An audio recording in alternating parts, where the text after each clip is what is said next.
right, welcome back. Ladies and gentlemen, boys and girls, game number 3 is upon us here. We got Empire versus Brestomans taking on one another, and it's best of 3. Winner, of course, advances on to the semifinals of the CIS Qualifiers, the StarLadder I-League Invitational season number 4, actually, despite what I suggest at the top right there. I'm Breaky CPK, joined by Tsunami once again.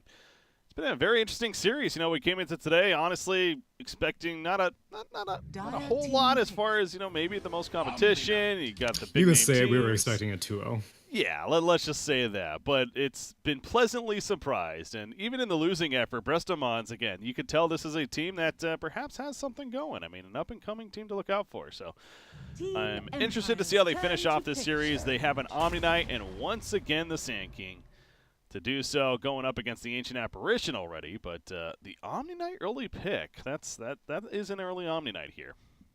Yeah, especially after you pick it into an AA. AA is typically a pretty prime pick against healers, but I guess they have some sort of strategy in mind. More often than not these days we're seeing offlane Omni Knight, which means it might be a last hero Omni Knight. I don't know if Blink Dagger is viable, but if anyone can make it happen, it would be last hero if he is playing the Omni Knight, but it may just be like a more support oriented. We'll have to see. But yeah, Brestomans were closer than what I would have expected from Empire, who were clearly like taking it more seriously in game 2.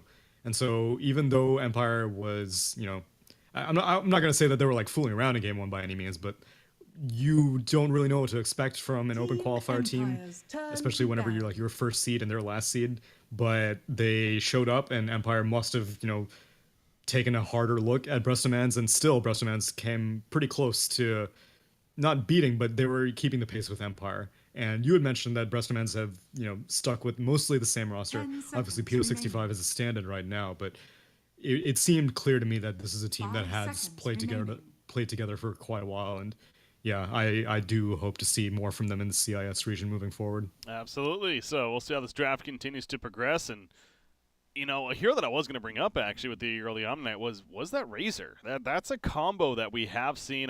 Most noticeably Newbie. I know they've been known for running it a fair amount recently out of China there, but they actually banned Razor themselves, so I'm not going to see it here instead. But that could have been a potential, at least, up until that point. But yeah, I seen an Omni Knight, again, when I see it nowadays, you definitely expect it in the off lane, and expect more of a dual lane, usually. So something like the Sand King Omni Knight, just kind of beating in your face, you know, it's really difficult to deal with, especially with the degen aura slowing you down constantly, and hell, you got the Caustic Finale on top of that in this case with the Sand King, so that could be an annoying lane, even, to deal with in your Empire. And that's why I think Rubik's a pretty good response pick. Miposhka, he's an excellent Rubik player to begin with, but Rubik's a fantastic counter pick against Omni Knight and Sand King. China like almost insta-pick Sand King. At least they used to. They used to insta-pick Rubik against Sand King just because Burrow Strike is such a valuable spell. But Omni Knight, all of his spells are valuable. There's nothing that you don't want Rubik to get whenever you're playing Omni Knight. So in the laning phase, it may be a little bit tricky because Telekinesis has a very long cooldown, so you may be able to drag Omni Knight or Sand King off of one of your carries one time, but you can't do it consistently as a Rubik. But as the game goes later, then Empire is going to have a lot of play potential with this Rubik pick. Witch Doctor coming out from our Dire team here. That's definitely going to be your 5 support hero, so Witch Doctor. This is very different from the Summit games, because in Summit games we were saying like core picks being heavily prioritized in the first few phases. You're like, I have to get this Morphling, I have to get this Medusa, I have to get this Tiny. But pretty much throughout this entire series, both the 1 and 2 position have been exclusively saved for the last 2 picks on both teams.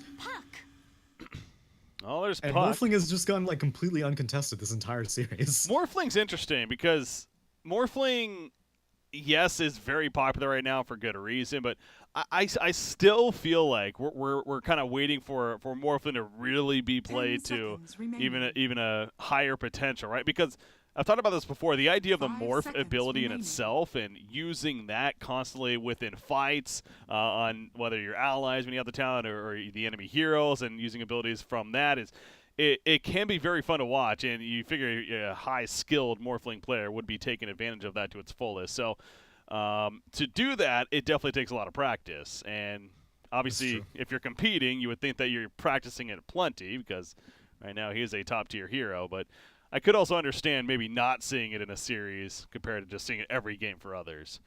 Kind of just one of those heroes. One of the things that frustrated me most whenever the rework first happened is pretty much every single carry player, before the B and C patches came out, even during the B patch, every single carry player was still looking at Morph the old way. Yeah. And so, like, either what they considered was Replicate, which is now Morph, like, was not being used at all, or it was being used, like, in incredibly frustrating ways. And I was like, it's basically Rubik's Spell Steal on a carry. So if you see a spell that you would like, then you replicate into that person, and you take it, and you cast it, and then you get like more burst damage if it's on top of your shotgun, or you get a repositioning spell if it's some gank attempt or something. And the C patch made it so that now it's even more than that. It's basically like a second life. If you turn it into an enemy, you get all their, you get your, oh, well, okay. Well, let me continue explaining that, because even more relevant now. Yeah, exactly. If you replicate or if you morph into a target, then you take your percentage of HP and you keep it. But then whenever you unreplicate, you will go back to whatever HP you were before you went into another hero. Yeah. And so it's like a mini Aegis almost. But yeah, the hero is... I'm liking how VP have been playing it in that offlane, because like you said, I think there's a lot of more potential, not only in the carry position, but also in less core-oriented roles for this hero. And sure enough, right on cue it feels like. Empire. You talk about the hero enough, eventually we're going to see it. So we summon the Morphling in Empire. Going to be playing it here. And you usually expect to see it perhaps in the position 1, so Silent, the one to play it here. And I will say, again, going back to the idea of the Morph too, great against a hero like an Omni Knight. He's definitely one that you would like to take over, get that Repel, get the Purification even.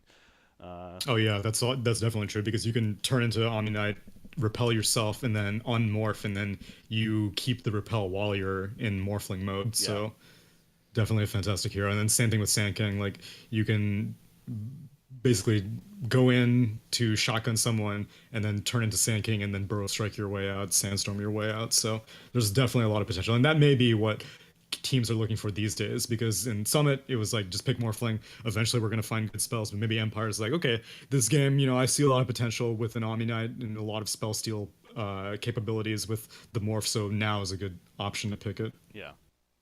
Rana is 2-0 in the series, and Brestomans gets it here for game number 3, so they got that going for them. Dragon Knight, going to be the confident final pick for Team Empire, though. Yeah, and that's a good ally target if Morphling wants to take it. If DK's in its transformation, then you get DK's transformation. I don't think it'll stick if you unmorph, but while you're in DK form, you get to keep being in his dragon form. Okay, so yeah, you definitely wasn't even aware of that. Yeah. Very interesting. The bonuses are inconsistent. Like, it's kind of the same thing with Terrorblade. If you turn into a metamorphed Terrorblade, then you kind of start out metamorphed even without casting it. But it's like all these transformation spells are very inconsistent. Same thing with Lycan. Also, it's just super bugged. But with DK, there's definitely potential. Well, Dragon Knight, final pick. So again, over to Brestomans. You figure Mirana's going to be in the mid matchup. Who do they need in a safe lane? Well, it's going to be a safe lane Mirana then. Yeah, OD, played by Sohi. He's their mid player. So they go the OD route instead. Okay. I mean, it's good against DK. I don't really know if it's that great against the rest of Empire's squad. Morphling, as we all know, attribute shift does not require any mana. He still needs mana, though, because otherwise, like, he'll be shifting a bunch, but he won't be able to waveform. And as we've seen time and time again with Mirana, the mana break talent is incredibly valuable. So there's potential with the mana burn from OD, and against a strength hero like DK, it's also great to have that much int with Sanity's Eclipse burning off a lot of DK's HP. But yeah, I don't know 100% how effective it's going to be, but we'll see. It's one of those cases. Are they maybe overdoing it against one specific hero in the DK? I mean, it is FN playing the DK, and again, we talk about, obviously, seems to be kind of the big star on the team of sorts, but Silent had a hell of a game last game, to be fair, and obviously has been fitting in pretty nicely. with Team Empire, and again, going to be playing the Morphling here. So I'm excited to see last hero on Omni Knight, though. Yeah, there we go. He's quickly becoming a player that's fun to watch. And surprisingly, Miposhka's going to be on the AA, and it's going to be Yoku on the Rubik. I thought it would be the other way around. You know, Yoku actually played the Knicks last game, I noticed, as well. True. So I guess Yoku may be just more of a position 4 player himself. Yeah, I guess so. Well, more comfortable there, again, being a stand-in. That's all the information we have on that right now. I assume that's just the case. Omni Knight heading towards the bottom lane with the Sand King. Talked about that potential. It's annoying, aggressive dual lane. You did suggest, though, having the Rubik ideally will help with that.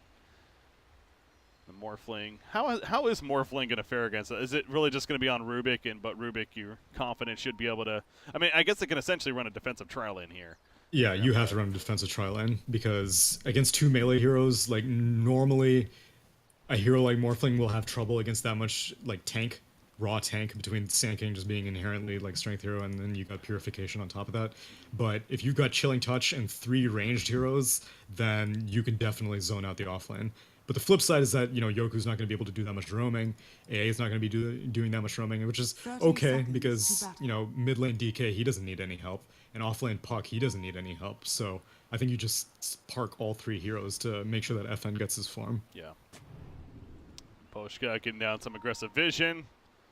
Actually pings out. I think Omni may have spotted that, yeah. That's true. We'll see if do they have any sentries on them. They have one on the courier, and Witch Doctor has one, but he's all the way at the top lane. So, oh, may is this Ford up here actually blocking the camp? That must be like right on the corner. Oh yeah, I believe it is. I actually don't see that very often, but yeah, it's pretty good. So 30 seconds, or I guess a minute now. He'll it's one of those changes, man. Still getting used to. Witch Doctor. Oh, believe me, if you play support, you will feel it very, very quickly. Exactly. Gossick, he was coming up here to pull, but so bad on the Witch Doctor, just like you ain't having anything. Gonna protect that creep wave. And he will force him out, actually. So good job by the Witch Doctor, who actually went level 1 Maledict first, too. No Cask, although Cask against an offlane Puck, probably not the greatest.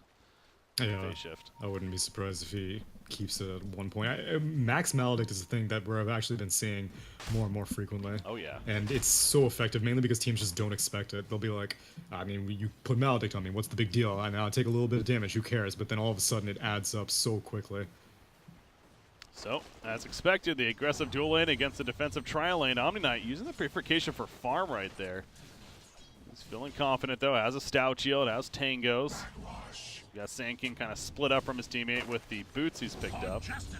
Look at last hero just using the Purification, trying to just really get last. Just also. I mean, this is perfect. He managed to hit level 2, and that's like the biggest hump for an offlane in this situation. Now that he's got Repel, he's got very little to be concerned about. Yeah, so he goes Repel over the degen. You're right, but I guess Repel is pretty good in this matchup here. Yeah, it's a reaction to the trial, and if they were just leaving Morphling alone, you can bet your ass that he would have gone for degen aura. Yeah. At least getting that level 1 Repel. But again, these supports, they're kind of playing their own game against the Omni Sand King, and then Morphling's just doing his own thing. Yeah, once Morphling hits around like level 4, then you can leave Morphling alone, because he'll have 2 points in the attribute shift, which is probably enough to react to like a level 1 Burrow Strike and Purification. Yoku really wants this. It's not going to happen. A little too risky. Nice job. The only problem is now FN hasn't really been doing a very good job at freezing the lane. He's gonna have to deny extremely aggressively, because right now you're not really available to do a pull as Rubik. He may go for it. I think he should, but he's actually just gonna, I guess the offlane went to go get runes and stuff. Is now Killermancer's heading mid, but DK is not an easy kill. Silent, he'll be fine, but especially with level 2 Dragon's Blood. Yeah. We're not killing him here. Just doing a little bit of damage, but yeah, Killermancer's not a battle he's going to win either, so I'll have to back off. Yeah, and until you mentioned that, I didn't even realize that either, but they must have swapped last second there. FN's playing the Morphling and Silent on the DK, actually. Oh, yeah. So, you're right. Last second swap, but still playing the expected roles, or the lane positions even, on the heroes. Bottom lane, Omni Knight. All right, here comes the he may be screwed. Killing touch. Just going to go for the TP. No stopper. Means he's good. Yeah. So he's still out of the lane, so that's still a minor victory for Empire, but... Yeah, he went all the way back to base. 3 minutes, so no shrine for another 2 minutes. Might as well. Puck, I saw him get a little low earlier. I don't know if it was like an arrow hitting or what with the Maledict, but he ended up healing up. He's fine now, but he's level 3.5, and you know what? That's about to happen. That's the first blood. Sinking. What is this? I guess he goes down in the river there. No rune necessarily just yet, just simply getting caught in the river. Yeah. And one thing I want to note about this mid lane matchup, it's a great idea for San to go for the Soul Ring in this situation. So for one thing, you don't have any mana because you'll be losing all of your int all the time from this OD's Arcane Orb. But the other thing is, if you use your Soul Ring like right before all that int runs off, like you see he only has 195 mana. If he uses the Soul Ring and then he gets that int debuff off of him, then he basically gets full mana with all of his int as well as now FN gets another kill. Solo? What the hell? Yeah. I did not see that coming. I was watching the middle lane actually. I would not have expected Morphling to get a solo kill on Omni Knight, but he somehow managed that. I mean, he has a ton of damage. He has 97 damage, but that's like, okay. Just one of those kind all of good. Catches Omni Knight completely off guard, underestimates the damage, I guess. Yeah, and I've never known Last Hero to be a lane winner by any means, so it's all good. This is par for the course. Exactly where he wants them, yeah. Yeah, Tempted right? He's got him right where he wants them. Before you know it, he'll be topping the net worth chart here. It's true. FN's going to be like, oh, dude, full attribute shift onto Agi, you're not going to do anything about it? And then, boom, purification. That's going to be the play. Morphling building into that early sustainer at least. Obviously, the eventual link-ins could be coming. I don't know if it's going to be first necessarily, but sustainer for the regen. Will be nice here. You expect really just that shotgun build, the link-ins, the ethereal blade. Yeah, I think he's sitting on this Perseverance just in case he gets ganked. But the plan is to go for, as now mid lane, saying he's Eclipse Maledict. Goodbye, DK. Yeah, he's dead. Now Kilomancer. Oh, Rubik gets in range. Brostrike's only level 1, but there's... Oh, he doesn't have Degenara, that's no right. Degen, yeah. So he'll actually survive. FN, he's coming in. No sorceries avail. There's a repel, trying to help him for the time being, but... Oh man, this chilling touch slow is actually surprisingly effective. And it's a lot going of through the spell immunity. Yeah. Well, actually, I don't know if the damage goes through, but the slow was definitely going through. Oh, good point. And so it was kiting him quite a bit. And now Sohi. He's good. There's no stun on Silent, so he's going to actually get out. Yeah, he'll be fine. But so they got the DK initially, but again, lose the Omni Knight yet again, so the struggles continue for Last Hero. Hastrun. Rubik's just sitting on top of it, gonna wait for Dragonite to pick it up. Doesn't have a bottle, but or maybe just waiting for the time to pick it up. Yeah, Rubik's like, all right, now's the time. Gonna head top. I don't know if there's a whole lot they're gonna be able to make from it. Maybe just get some information for the team of who's where. But here's the Elder Dragon form now from Dragonite. The drums in the works. You mentioned that Soul Ring he has early on, very good value there. And he's gonna get a good push out of this with the Siege Creep here as well. Not much OD can do about that. Nope. Especially when he gets that damage reduction from Breathe Fire as well. You should have known. Sand King, they're running in though. They want to make a play. Sanity's Eclipse is not ready though, not for a while. This is a tough kill, yeah. There goes the cast, the Maledict level 2 put up. He gets another cask bounce on him. The Arcane Orb auto attacks. Is that going to be Yeah, I think he's enough. He's regenerating a lot with Dragon's got a lot of Actually, it may be. Now? No. Oh. That regen though. That was actually really close.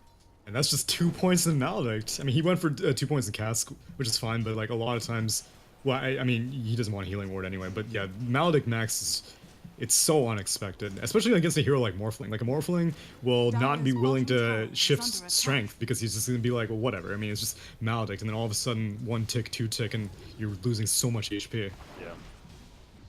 Bottom, Last Hero just trying to tank that damage we talked about. The right clicks of Morphling, they are deadly.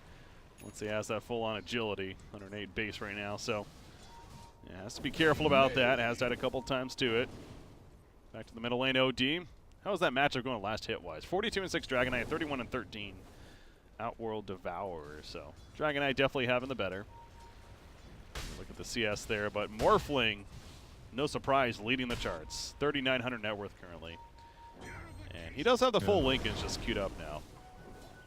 I guess that is a little bit surprising they ended up going for it. I thought that he could have still gotten away with rushing a shotgun, but I guess with DK doing this well in the mid lane, then you can kind of hold out for, just playing it safe as a Morphling. If DK needed some help, I think maybe you go for a shotgun earlier so you can make room for him, but both your heroes are playing pretty safe and getting quite a bit done. Is now Silent activates Dragon Form and starts pushing out top, but that means that no one's mid. Although these 3 heroes on Dire are much worse pushers. Yeah. Oh, and DK had a Arcane Rune yet again, so maybe that's why he wants to go for the push. That makes sense. We talked about the last game. So yeah, the Elder Dragon Form already only about 60 seconds before it's back lane, up. Morphling getting kind of low, but he shifts before PO65 can finish him off. He's going strength. He's tanky. There are no more leaps. Pios. How did he lose all of his leaps? 7 more seconds. Okay, he goes down. I will say he was at the top lane. They actually dream coiled him up there, but he did leap away to get away. So yeah, he came to the bottom, unfortunately not fully charged. Ends up getting him killed in the end. So good play from Empire. FN continues his dominance early in this That's actually fairly significant because that's the one position giving a kill to the enemy one position. True. So FN definitely profits a lot from that, and now Ghostic gets a kill on the Witch Doctor. Oh yeah, they find him in the jungle there. It's Dragonite and Puck coming together. Rubik's actually just soaking up experience in the middle lane. He's deceiving ODs. He's playing it safe against a level 4 Rubik. Yeah, this is a great position to be in as a Rubik because not only is the Omni Knight super low level, but you're going to have Spell Steal by the time, immediate into Dragonsteel, but OD's pretty tanky. Yeah, they're not killing him. I don't know if they... Level 5 on net runs Sandy's in. Eclipse is up. There you go. They kill DK. Arcane Orbs. Well, On to Rubik. He'll be fine, but yeah, they actually did have enough damage. yeah, this is why you love picking OD against these strength heroes. They have so low int that you only need to get like 1 or 2 right clicks off. He only has 10 int stolen, and he's still... I mean, it was basically like a Reaper Scythe onto that DK with like minimal HP, but still, DK is a hero who's typically very difficult to kill, but not when you have that kind of multiplier. As now FN has stolen a Morphling, stolen a Sand King, and he's pushing a Sand King. Classic. Gets that bottom tower, comes out back to Morphling, and continues to farm up the creep wave. So, yeah, it's as nice as that was in the middle lane. Again, DK dying, slows down a little bit. This Morphling, though, 5,600 net worth now. And again, the Lincolns still queued up at this time with the Perseverance finished. Yeah, if he has the Perseverance, he's just going to finish the full Lincolns. Either you sit on it and wait for the Eagle Song, or you just finish off the full Lincolns after you buy a piece. And Perseverance as itself, like maybe he just wanted a lane sustain item. Obviously, Eagle Song provides you no sustain in lane, but you see FN has been pretty much left alone. Like I said, once Morphling hits level 4, the supports can leave him alone because he's not going to die. And he can get chipped down though, because there's still damage coming in from creeps and Sand King and Omni Knight. But if you have a Perseverance and you're at max agi, then 10.1 HP regen is going to make sure that you never need any help. Is now in the top lane. Ghostic gets the kill on so bad. No phase shift, so he's going to die. Yeah. They really committed all in for that. I mean, Witch Doctor pretty much knew if he goes in, he's probably going to die too. But definitely worth the trade. So well played middle lane though. So he's in a lot of trouble. Rubik lift, easy kill with the waveform through. Not even necessary early, but might as well get that last hit on the hero. And look to finish off the tower now on top of that. Sand King's nearby, but he is level 6, does not have his epicenter just yet. Okay, he's sitting on a point, that's why. Radiant to see. structures are fortified. But they do kill the middle tower with ease, and now they're going for the kill. The Death Ward's up with the Maledict on him. He's shifting over to the Strength, though. He's tanking up as a result. Killermancer sitting in the Sandstorm, and Morphling's just going to TP back to base, and he'll be more than fine. It's a nice try. Yeah. I respect it. But once you have 4 points in attribute shift, he will shift way faster than you can imagine to damage him down, unless if you have a silencer or something. Or the mana burn from OD. If they were able to maybe make sure that he couldn't waveform into the trees, then they may have been able to get the kill. But Sanity's Eclipse is down, and it was worth a shot, I guess. So Dragonite, drums finished. Has used him a couple of times even. Does have an infused raindrop on him currently. Blink Dagger, though, is what he has queued up next. Likes the idea of getting an initiation. Being able to jump on targets. I guess they're not looking for a lot of damage plus from Dragonite. They're going to let Morphling take care of that. It's DK is more of that initiator, the frontliner here, as he tends to be. Going to be following up with Puck, because you need this kind of chain disable against heroes like Omni Knight or Sand King. Actually, pretty much all of Brestomans heroes except for Witch Doctor, because Mirana can just leap out very quickly. If you don't chain disable, Omni Knight can repel, Sand King can burrow or sandstorm, and obviously the astral imprisonment from OD can also be an issue. So I like the idea to go for the Blink Dagger chain. They scan Mirana coming in. Moonlight Shadow's active, but they know someone's there. And that'll be the information for them to fall back. Bottom lane, you see Morphling. Okay, just found by the Omni Knight, but that's not going to result in much. Scares him off. And Lincoln's is just about finished now for the Morphling. Yeah, I think FN thought he was going to die in that mid lane situation, so he bought out the recipe, but didn't need it, but no big deal, as now Silent actually gets a kill on PO65. Yeah, that was and now OD is all alone up here. This is not good. Brestomans, they're in trouble. Cold Feet applied. Sanity's Eclipse doing some damage. Not enough for the kill, though. Dragon Eye still in Elder Dragon form. But the nice Death Ward on top of them all gets the one kill. Rubik, he imprisoned himself, actually, but that's just going to delay it, I'm sure. Yeah, still not going to matter. Yoki, he stays alive just to let the Witch Doctor kill him and pick up the double kill, actually. So that's a good finish there for Brestomans in that fight. That looked a little ugly in the beginning, especially with Mirana getting picked off right away. But, you know, they managed, actually, to get those 2 kills out of it. Yeah, last hero coming in with the repel at the last second saved that OD because Cold Feet debuff was on him. He was inside of the Dream Coil, and then Dragon's Tail was making sure that he stays in place. But last hero makes sure he gets the repel off before the Cold Feet procs and is able to save that OD's life. Yeah, and he is maxing out that repel after the purification too, so really values the idea of that 7-second duration. And the time and place for Degen has kind of passed. It's ideally a laning phase thing, as Witch Doctor, that's no surprise, goes down to FN. Oh, free food, yeah. Top lane. He has a nice snack. Oh, nice dodge. He has purification stolen, by the way. Yeah, he's not in any trouble. Oh, and Omni Knight's one in trouble. There you go. There's that health threshold kicking in, and it's so nice to have this spell as Rubik, because not only is it just a fantastic spell in general, but because of that no cast animation, you can do quick moves like that and use it for the damage so rapidly. That's a good point, yeah. The no cast animation just continues to be impressive how powerful that could be on a hero like Rubik with the abilities that he steals and purification on that list. Blink Dagger is picked up by Sand King, so the surprise blink ideally trying to be made into a big play here. They really don't want to have to go uphill. As soon as Empire goes up these stairs, then all of a sudden they're a lot more intimidated. They're like, yeah, do we go? Moonlight Shadows, they want to run at them. Witch Doctor, okay, now they have the uphill themselves, but Empire deciding it's best to fall back. Not worth it. This is a great move from Empire. This is so good. Oh, wow, they saw the Dragon Eye. They get the initiation off. Death Ward is up with the Maldic. DK's in a lot of trouble. Gosta coming in with the Silence, so FN in the midst of everyone. Looking to be a right clicker, but not enough damage actually coming out. Witch Doctor goes down, but DK falling on the place of Empire. The pushback onto OD, stunning him in place with the Adaptive Strike, but now Maposhka. He's trying to run. PO65 overstepped perhaps a little bit. Oh, the heal bomb from Rubik. Not enough for the kill, though, on Killomancer. And he'll be fine. FN, though, he is back. Adaptive Strike. Push back once again, but not enough follow-up. And Gostic, he's just trying to make some space now, if anything. Yeah, so there's this ward right next to this top bounty rune, and it was a great move by Empire, but that ward completely compromised it and gave Sand King such a clean initiation on the DK. So it was a great idea, but unfortunately it wasn't the. I mean, I'm not even going to say that Brestoman were one step ahead because you could never see that coming, but that ward was very fortuitous for Brestomans to have. I was wondering, but that's the answer. Yeah, the ward actually just wore off right there as you're pointing it out, but that was a big, because if they do not get that jump, I mean, that fight definitely is a lot different. Screwed. DK goes out of Dragon form. And even with that, Dream Coil was on 4 heroes, and that was with them having no idea, so it worked out pretty well. Now they want to turn it around on the bot lane. Omni has Guardian Angel, though. We'll see if that comes into play. It's just him, so probably not here. Yeah, he sacrifices himself. He repelled the OD so that OD can save himself. I will say Rubik has a lot to steal this game, too. We're kind of seeing that as this game progresses. He now has the Astral Imprisonment. Once again, could come into play, so he's got plenty to choose from.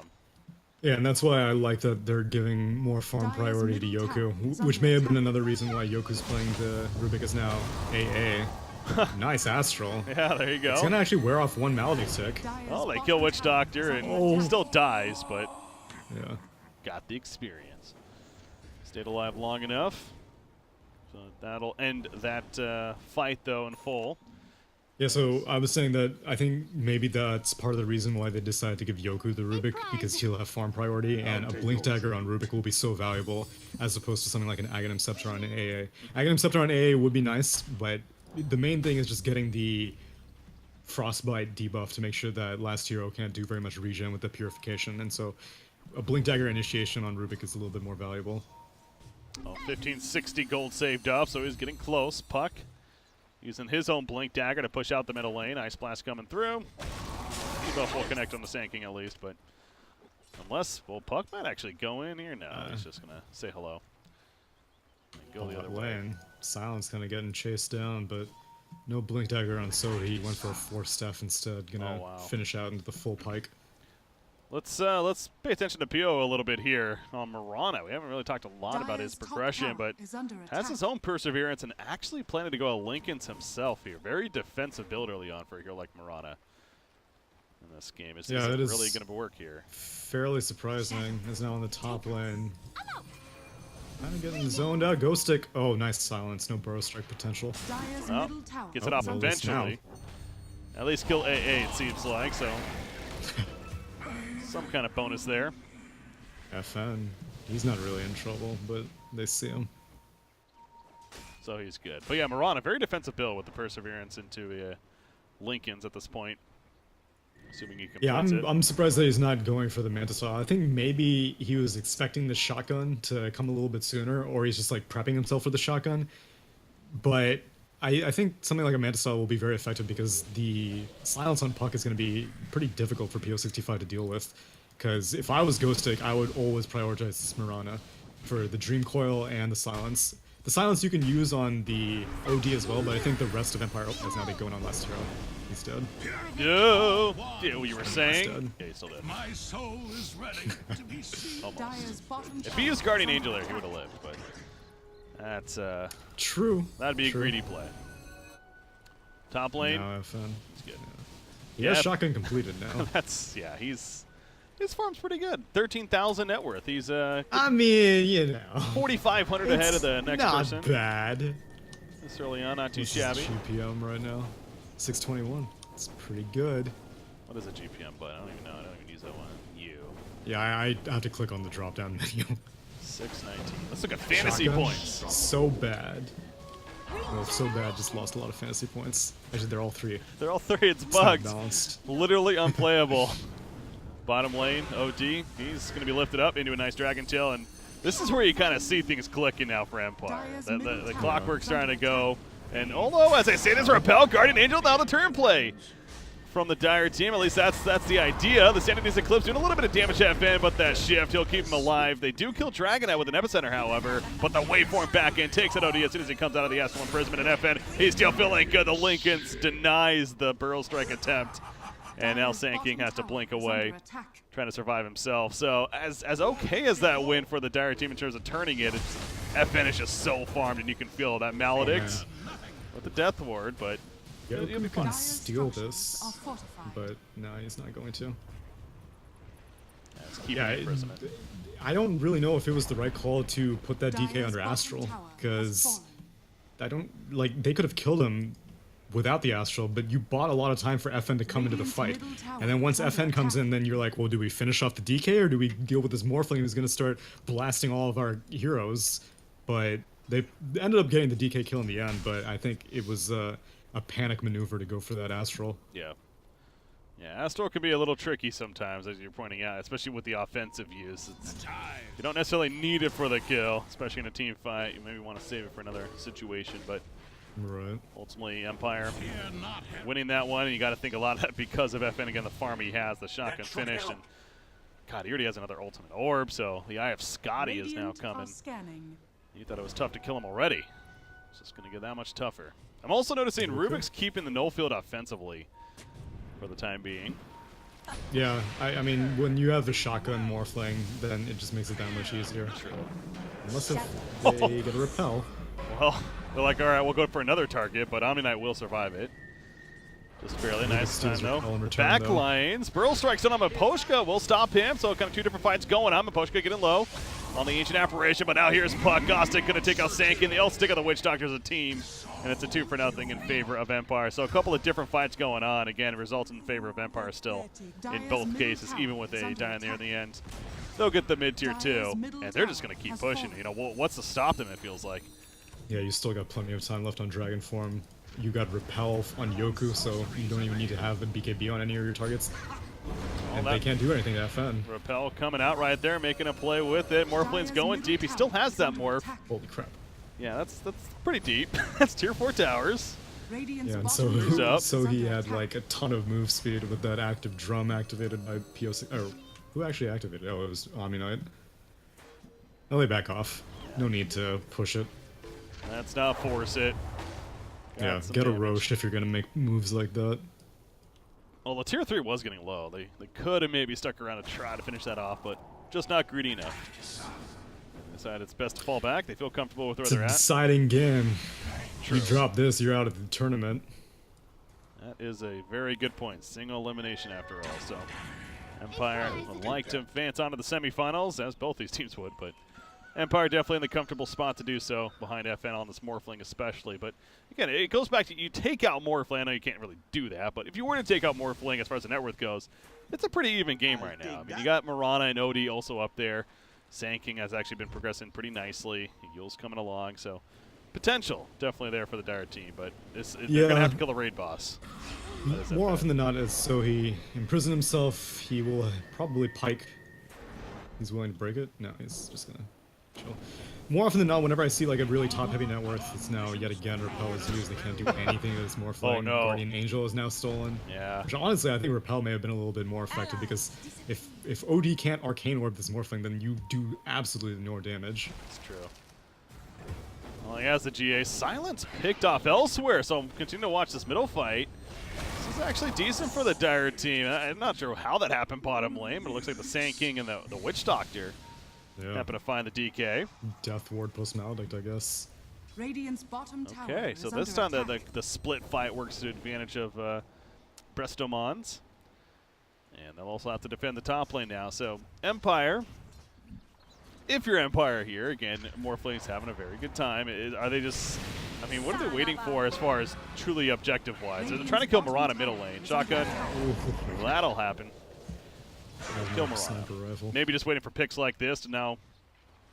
I mean, you wait for Roche. I don't know why they're not doing anything about it. BK, I guess, doesn't really have very many items. He just has this Blink Dagger. He's been struggling to finish this BKB for like the last 8 minutes.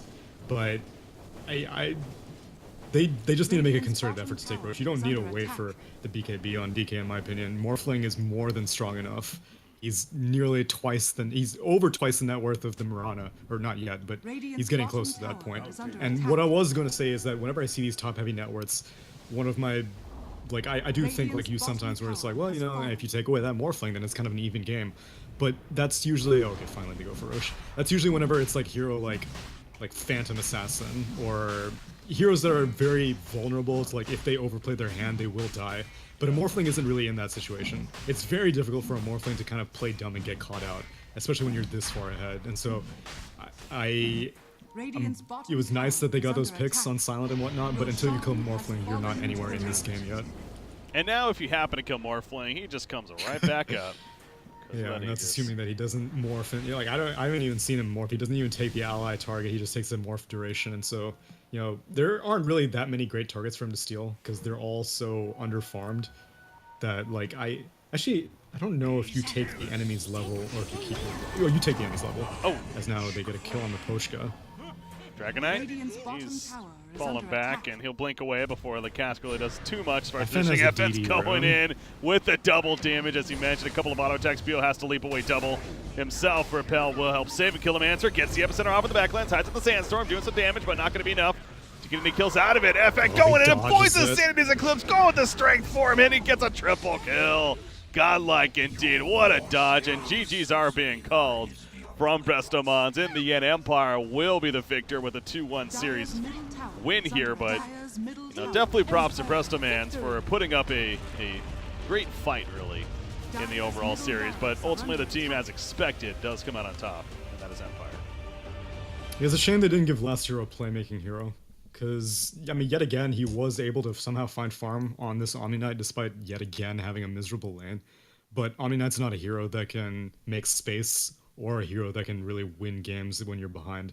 And so, I mean, I'm like Empire were the favorites in this game, so I'm not surprised that they came out. But if there was one shining light for Brestomans, I think Last Hero was playing a fantastic series. Yeah, absolutely. He's definitely a player that, whenever I see some of these teams that we just don't know much about, you kind of look for individuals even and see who stands out. And he was one that most certainly stood out. Again, overall, the team definitely played very well, but he'd be one to be interesting to see in the nearer future here, even how things kind of progress. But props to them for getting this far. Ultimately, the ride will end here, though, and Empire will advance on, deservingly so, to the semifinals, where they're going to await their opponent now, and that's going to be between the winners of Vega Squadron and Hunkies from Zavad. That's quite a nameful right there.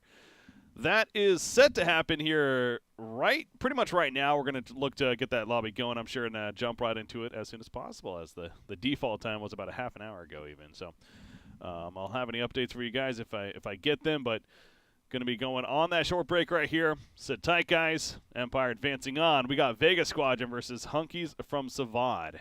Will be our follow-up matchup, though. Stay tuned. We'll be right back.